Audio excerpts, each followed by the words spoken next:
An MSNBC panelist is floating a ticket for 2024.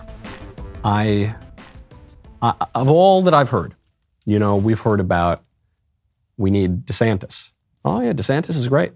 We need Trump. I still like Trump. A lot of people don't like him anymore. I still like Trump. We need, Ted Cruz. I love Ted Cruz. That would be great.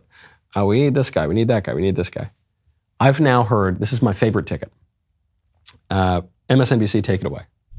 Let me throw out a couple of other names if I can. So you've got Val Demings, right? You've got Liz Cheney, Sherry Beasley, Tim Ryan. A top Democrat suggested to me, watch for Tim Ryan in years in the future to run for president. I mean, I don't know. Do you count these folks out? Are many of them maybe the right candidate in the wrong state? Well, what about if we pair up Liz Cheney and Stacey Abrams and actually start talking about universal voting and election reform? I could see them doing kind of a czar thing with the administration that's completely bipartisan. That would be exciting. I mean, stuff does turn over in this point in an administration. But there's commissions that the president can create, and there is definitely an appetite for this kind of movement of there's not one American who has not experienced an election day and said, this is flawed.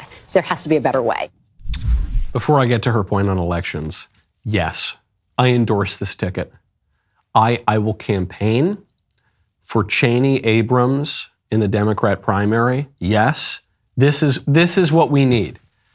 If Cheney Abrams run in 2024, some of the biggest losers in the United States, even with the power going out and the water pipes bursting and the cameras turning off and the machines malfunctioning, even with that, Republicans will win 57 states. So let's do it, baby. I'm in. All of the 57 states that Barack Obama remembered, that's what the Republicans are going to win if they get it. On her point, though, she makes a very important point here. She says they should run on election reform.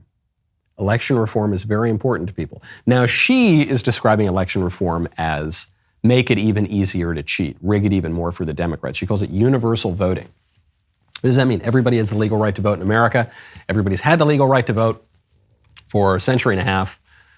Everybody has had the federal government enforcing the legal right to vote for, 60 years now, at least.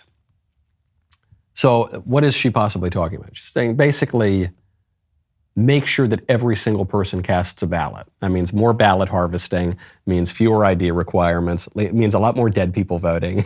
It means we're going to be counting until the Democrats win. So what she means by election reform is really bad. But when she says there at the end, she says, there's not one person in America who's gone to vote recently who has thought this is a functioning system. And she's totally right about that.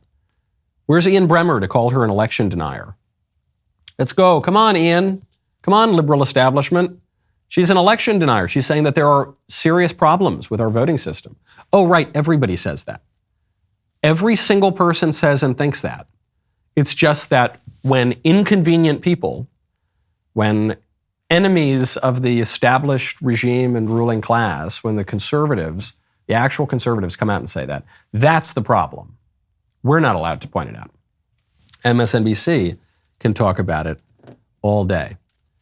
It is a big issue. And I think conservatives and Republicans should take her advice seriously to heart. Because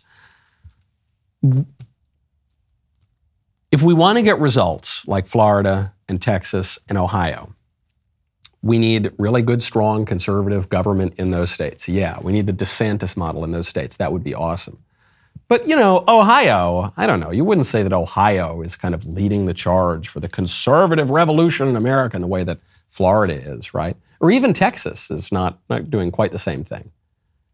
What was the big factor there, especially in Ohio, which is kind of a purple state? Now some people are trying to say, no, it's a firmly red state, but that's not quite true. Ohio is very much in play. If anyone turned it into a red state, it is Donald Trump, actually. Certainly before Trump, it was a very purple state, leaning to a blue state sometimes. So what's the big determining factor here? I think it's probably this election issue. And the liberals don't want to talk about it because they're winning now because they were able to rig the elections using the excuse of COVID.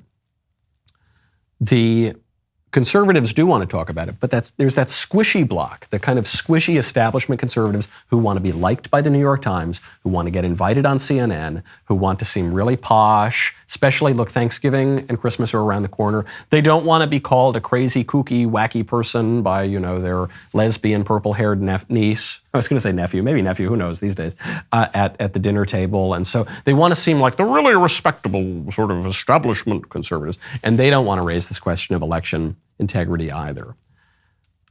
It's important. And a lot of the conservatives, the people that everyone's looking up to right now, Ron DeSantis, Greg Abbott,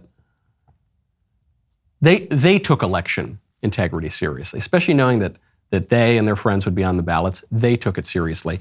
And every other Republican should too. Right now, head on over to goodranchers.com/Knowles. I love spending the holidays with my family, and one of the ways I like to do that is with delicious meat from Good Ranchers. As a special gift to our listeners this holiday season, Good Ranchers is giving away 2 Black Angus New York strip steaks free with your order. These are 2 12-ounce steakhouse quality cuts. That's a $70 value for free. You don't want to miss this offer. Let me tell you why. Black Angus tastes better and is more tender than any other beef. Black Angus meat is marbled in such a way that the fat is distributed thinly and evenly. This marbling gives it a consistent flavor that you don't get with other meats. Plus, the Black Angus from Good Ranchers is hand-cut and trimmed by expert butchers, so every piece is going to be exquisite. While grocery store meat prices are on the rise, Good Ranchers is dedicated to helping you save as much as possible. If you subscribe to Good Ranchers today, you can lock in your price and avoid these insanely high prices at the grocery store and get some free meat while you're at it. Go to goodranchers.com/Knowles.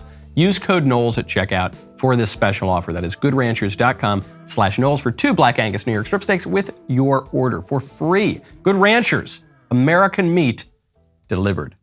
Twitter now is in absolute chaos, and Elon Musk is another agent of chaos and agent of change. Elon Musk comes in, and he just democratized the blue check mark. The tyranny of the blue checks is over.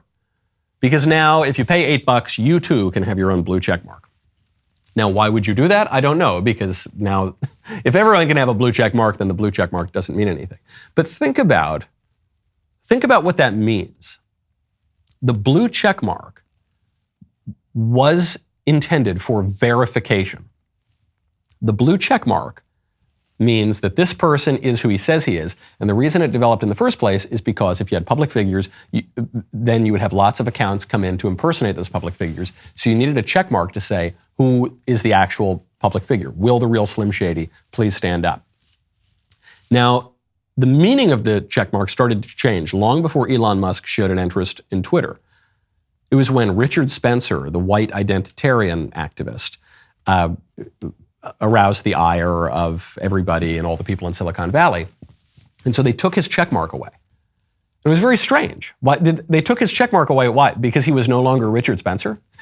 Did he cease to be Richard Spencer? No, it's because they recognized that the blue checkmark connoted not just a sort of identity, not just a verification, but a certain prestige. If you had a blue checkmark, you were very, very fancy. It was the sort of lords and serfs model of Twitter. And now Elon has totally changed that, and the blue check mark just means you paid $8. It's the same sort of thing that happens with our republic or our sacred democracy. You hear that phrase. When Ian Bremmer or somebody calls me an election denier because I raise basic questions about why the security cameras went out for 8 hours or why it's taking 5 days to count the votes. Stuff that any normal person would have been able to ask 5 years ago, but we're not allowed to ask it anymore. And when the Democrats refer to our sacred democracy, they don't say our republic because they want to tie our form of government to their own party, which is the Democrat Party. And it's ironic because when the word democracy pops up, it doesn't pop up in the Constitution or the Declaration of Independence. It does crop up in the Federalist Papers, always negatively, always with disapproval. But anyway, they refer to our democracy. But one has to recognize that our democracy or our republic or just our system of government is not the same one that it used to be. The way that our government works today is not the way that it worked in 1796.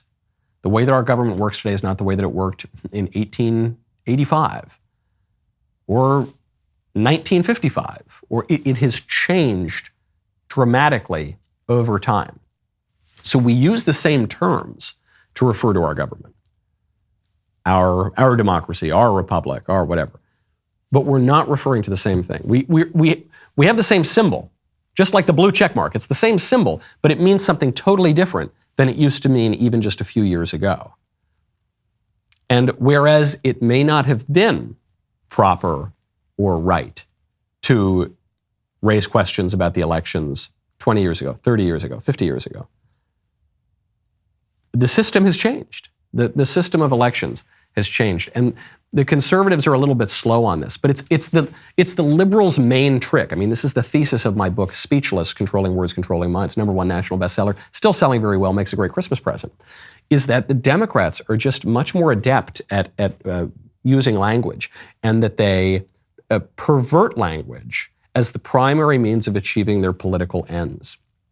So when they refer to these things, when they refer to men as women, or when they refer to foreign nationals as undocumented, dreaming future Americans, or when they refer to rigged elections that they admitted are rigged in Time magazine as, you know, the persistent and enduring symbol of our sacred democracy, they're lying to you, they're deceiving you, and then they gaslight you whenever you raise the question, whenever you point out that the way that they're describing things does not correspond to reality.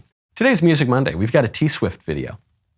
Again, I don't think I've ever intentionally listened to an entire Taylor Swift song in my whole life. I don't really know anything about the girl. But her last song seemed to me fairly conservative, which was jarring to me because I was told she was a huge lib. So anyway, the producers have teed up a T-Swift song. The rest of the show continues now. If you don't want to miss it, then you got to become a member. And of course you don't want to miss it. So click the link in the description and join us.